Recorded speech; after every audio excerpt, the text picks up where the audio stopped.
अगर आप उन 1.5 करोड़ लोगों में से एक हो जो अपना ईपीएफ यानी एम्प्लॉय प्रोविडेंट फंड ऑपरेट करता है भारत सरकार के साथ, तो आपके लिए है बहुत बड़ी खुशखबरी। यूपीआई के माध्यम से, जैसे फोन पे, गूगल पे या किसी और यूपीआई के माध्यम से आप पेमेंट करते हो ना, वैसे ही अपना पीएफ चेक कर सकोगे। सोचो, भारत की सरकार ने यह तोहफा आपको दिया है, क्योंकि भारत की सरकार लेकर के आ रही है ईपीएफओ 3.0। यह नई चीज है। यह नई चीज इसलिए है क्योंकि आपको यूपीआई के माध्यम से, एटीएम के माध्यम से अपना प्रोविडेंट फंड विड्रॉ करने को मिलेगा। और आप यदि इसको अपने एटीएम से विड्रॉ कर सकते हैं या यूपीआई के माध्यम से फंड का ट्रांसफर कर सकते हैं, उसे निकाल सकते हैं, तो सोचिए कितनी बड़ी खुशखबरी आपके लिए होने वाली है। इस वीडियो में एक एक चीज आपको डिटेल में बताऊंगा, इसलिए सबसे पहले चैनल को सब्सक्राइब कर लीजिएगा और आप हमारे साथ इसी तरह की अपडेट्स के लिए जुड़े जरूर रहिएगा। सो कंसेप्ट यह है कि अगर यूपीआई के माध्यम से हमारे राज्य की सरकारों में, यूनियन टेरिटरीज की सरकारों में या केंद्र की सरकार में तो तकरीबन 1.5 करोड़ से ज्यादा लोग काम करते हैं। अब इन सब पेंशनर्स को, इन सब सैलरी पाने वाले लोगों को जो इनका प्रोविडेंट फंड है वो निकालना तो होता ही है किसी ना किसी मोमेंट पे। असल मुद्दा तो तब फंसता है जब उसके लिए चप्पलें घिसनी पड़ती हैं, बार बार परेशान होना पड़ता है। कभी ऑफिस जाओ तो कभी कोई डॉक्यूमेंट कम, तो कभी किसी डॉक्यूमेंट की कमी, तो कभी कोई दस्तावेज नहीं मिल रहा है। इन सब झंझटों से मिल चुका है छुटकारा। और इन सब झंझटों से जो छुटकारा मिला है वो छुटकारा यह कि यूपीआई से निकलेगा पीएफ। ऐसी योजना सरकार बनाने जा रही है। ईपीएफओ के एटीएम कार्ड भी अलग बनने जा रहे हैं। क्या होगा इसमें? देखो, ईपीएफओ 3.0, यूपीआई, एटीएम विड्रॉल, ये सब फैसिलिटी आगे चल करके आएगी। और ये अभी हाल ही में आई हुई न्यूज है, जिस हाल ही में आई हुई न्यूज पर बहुत सारे लोगों ने वेलकम किया है, कहा है कि भैया देखिए ये तो बहुत अच्छी बात है। चलिए मैं बताता हूं आपको असल मुद्दा क्या है। तो सीधे आपके बैंक खाते में यूपीआई से आप अपने पीएफ बैलेंस को लिंक कर सकते हो और आप उसे इस्तेमाल भी कर सकते हो। पीएफ के बैलेंस को कुछ कंडीशंस में ही निकाला जा सकता है। पीएफ का बैलेंस ऐसा नहीं होता है कि आप जब चाहो तब उसे विड्रॉ कर सको, जब चाहो तब विड्रॉ करने की कंडीशन तो होती नहीं। इसलिए जरूरी है कि यूपीआई को लिंक करिए और यूपीआई को लिंक करने के बाद उसमें से अपने एक्सेस को फाइंड आउट करिए, है ना। अच्छा, दूसरी बात यह है दोस्तों कि एटीएम कार्ड जो आपको इश्यू होंगे पीएफ के, वो एटीएम कार्ड विशेष एटीएम कार्ड होंगे जिनसे आप डायरेक्टली पीएफ का पैसा निकाल सकते हो। अब कई बार परेशानी होती है कि हम लोग हमारा घर बनवाने के टाइम पे कई बार ऐसी जरूरत पड़ती है कि हमें कोई प्रॉपर्टी परचेज करनी है, रहने के लिए घर परचेज करना। इन सब समस्याओं से निजात मिलेगी क्योंकि हमें मिल जाएगा एटीएम। अच्छा चलो देखो, है क्या मेनली मुद्दा, यूपीआई ने प्रोविडेंट फंड के एक्सेस को रिलीज किया है, तो अब आपको विड्रॉ करने के लिए रश नहीं करने की जरूरत है। मैं आपको बताता हूं क्या है। निकासी की सीमा को रखा गया है 75-25, यानी कि जो 75% फंड है वो आप निकाल सकते हो, लेकिन 25% जो फंड होगा वो सुरक्षित होगा रिटायरमेंट के लिए। वो रिटायरमेंट के टाइम पर ही यूज किया जा सकेगा। ये पॉइंट आप लोग जरूर याद रखिएगा। अच्छा, एक और मुद्दा, नए डिजिटल माध्यम से ईपीएफओ के पुराने निकासी नियम और शर्तें सेम ही रहेंगे, बट 75% आप सीधे निकाल सकोगे। अब देखो, जो पीएफ बनता है ना, उस पीएफ में होता क्या है मेनली कि पीएफ को हम लोग उपयोग कर सकते हैं। कब उपयोग कर सकते हैं, कहां उपयोग कर सकते हैं और किस तरह से उपयोग किया जाता है पीएफ को, वो एक बहुत सिंपल सा कंसेप्ट है। आप उसे शादी वादी के टाइम पे या जब फंड की जरूरत पड़ती है, कई बार बच्चों की पढ़ाई के लिए जरूरत पड़ती है, कई बार जरूरत पड़ रही होती है कि हम कोई प्रॉपर्टी लेना चाहते हैं, कई बार जरूरत पड़ रही होती है कि हम अपने किसी भी पर्टिकुलर काम के लिए जो कि बहुत जरूरी है, कई बार मम्मा पापा के इलाज के लिए कहीं ना कहीं से पीएफ के फंड की जरूरत तो पड़ती ही है। अब मुद्दा यह है कि यह सुविधा शुरू कब से होगी।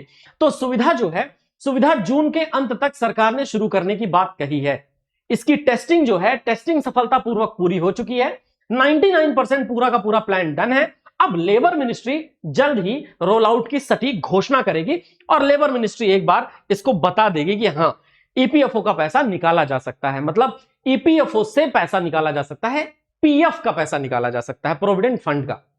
तो क्या है EPFO? Employ provident fund organisation 3.0। सबसे पहली बात, कागज रहित प्रोसेस है। आपको ले जाकर के अपनी सर्विस बुक नहीं रखनी है, आपको ले जाकर के अपनी ट्रांजैक्शनल डिटेल्स नहीं रखनी है, आपको ले जाकर के अपने पासबुक का प्रिंट आउट नहीं रखना है। ये सब परेशानियों से फुर्सत। दूसरी बात, तुरंत निकासी है, इंस्टेंट एक्सेस है। बिना किसी देरी के पैसे सीधे आपके खाते में आएंगे, क्योंकि या तो आप एटीएम से निकाल रहे होंगे या तो यूपीआई के माध्यम से पेमेंट कर रहे होंगे। एक और मजेदार बात, इसमें ऑटो सेटलमेंट है। ऑटो सेटलमेंट कहने का मतलब जो भी आप कोई ट्रांजैक्शन करते हैं उस ट्रांजैक्शन को तुरंत सेटल कर दिया जाएगा। तो ट्रांजैक्शन सेटलमेंट जो है उसका जो स्पीड है वो स्पीड बढ़ चुका होगा, तो परेशानी नहीं होगी। जो सबसे ज्यादा परेशानी होती है हमारे उन सभी लोगों को जो पीएफ का पैसा निकालना चाहते हैं।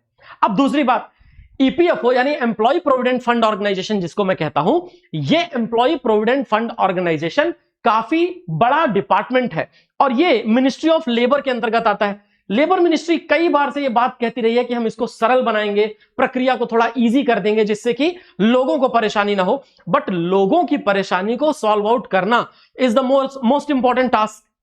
अब एक और बात है, देखो पहले और अब में क्या बदला, तो ऑटो सेटलमेंट लिमिट पुराना ईपीएफओ 2.0 में 1 लाख रुपए हुआ करती थी, अब 5 लाख रुपए हो चुकी है ऑटो सेटलमेंट। पैसे मिलने का समय कई दिन लगते थे, अब तो इंस्टेंट आपके अकाउंट में पैसे आ जाएंगे। प्रक्रिया पहले पोर्टल, फिर फॉर्म, फिर उसको भरना, और अब यहां तो प्रक्रिया यूपीआई और एटीएम के माध्यम से हो गई है। सरकार आपका पैसा नहीं फंसाएगी, सिंपल सी बात है, आपको परेशान नहीं होना। और केवाईसी, पहले लंबा प्रोसेस था। केवाईसी का मतलब know your customer, her customer को अगले आने वाले 5 सालों में 10 सालों में डिटेल देनी पड़ती थी। तो नो योर कस्टमर जो केवाईसी है, केवाईसी में कई बार होता क्या है ना, सिग्नेचर वगैरह अपडेट हो जाते हैं इंसान का, इंसान मोटा हो गया, पतला हो गया, दुबला हो गया, चेहरा अपडेट हो जाता है, तो फोटोज वगैरह अपडेशन कुल मिला करके अब आधार ओटीपी से तुरंत हो जाएगा काम, क्योंकि आधार में जो डेटा है वो केवल किसी एक पर्टिकुलर इंसान का ही डेटा हो सकता है, उसमें कोई और एक्सेस नहीं हो सकता। तो आप हैं तैयार? करना क्या होगा आपको, देखो एक्टिव यूएएन आपके आधार कार्ड से लिंक होना अनिवार्य है। दूसरी बात, देखिए यूएएन मतलब अपडेटेड आधार नंबर। दूसरा, अपडेटेड पैन आपके पास होना जरूरी है, सिस्टम में दर्ज होना चाहिए। आपका बैंक अकाउंट वेरीफाइड होना चाहिए। वेरीफाइड कहने का मतलब अगर मान लो केवाईसी नहीं है तो आप करवा लीजिए केवाईसी। केवाईसी करवाने के बाद आप सही आईएफएस कोड के साथ वेरीफाइड बैंक खाते का इस्तेमाल करेंगे और आपका मोबाइल नंबर रजिस्टर्ड होना चाहिए, क्योंकि मोबाइल नंबर पे आते हैं ओटीपी। सुरक्षित ओटीपी, आपको मिलेगा आपका पैसा। अब ये फेस ऑथेंटिकेशन करेगा और जैसे ही फेस ऑथेंटिकेशन करेगा उमंग ऐप के जरिए आपका आधार ओटीपी आएगा मोबाइल पर और उसके बाद सीधा आपके अकाउंट में पैसे ट्रांसफर हो जाएंगे। यानी कि आपके चेहरे को उसने देखा, कहा कि भैया यही है, इन्हीं को चाहिए पैसे, जरूरत अगर इनको है तो बस आपके मोबाइल पर आएगा आधार का ओटीपी और मोबाइल के ओटीपी को डालने के बाद अकाउंट में आ जाएंगे सीधे पैसे। परेशान होने की कहीं आवश्यकता ही नहीं है। दूसरी बात, ये केवल पैसे निकालने तक सीमित नहीं है। आप 75-25 अभी थोड़ी देर पहले मैंने आपको बताया ना, ये 75-25 में से जो 75% आप निकाल सकते हो वो बाकी का 25% आपको दिखता रहेगा। वो आप जब सर्विस छोड़ दोगे उसके बाद आपको मिल भी जाएगा। थर्ड पार्टी एप्स की कोई जरूरत नहीं है, यूपीआई ऐप पर ही आप पीएफ का बैलेंस देख सकते हैं। आसान केवाईसी, नो योर कस्टमर, और फिर सेंट्रलाइज्ड पेंशन निकासी जो है वो अब कहीं ज्यादा तेज होगी। तो जो परेशानियां थी उन परेशानियों को कर दिया गया है दूर, आपको बिल्कुल चिंता नहीं करनी। अब ईपीएफओ 3.0 जून के लास्ट हफ्ते में आने के बाद सारे के सारे काम इजी हो जाएंगे। पीएफ वाले जितने भी लोग हैं उन लोगों को आराम से एटीएम कार्ड के माध्यम से, यूपीआई के माध्यम से पेंशन, माफ कीजिएगा, पीएफ निकालने का मौका मिलेगा। तो कैसी लगी जानकारी बताइएगा कमेंट्स में और चैनल को सब्सक्राइब करना बिल्कुल मत भूलिएगा। जय हिंद दोस्तों।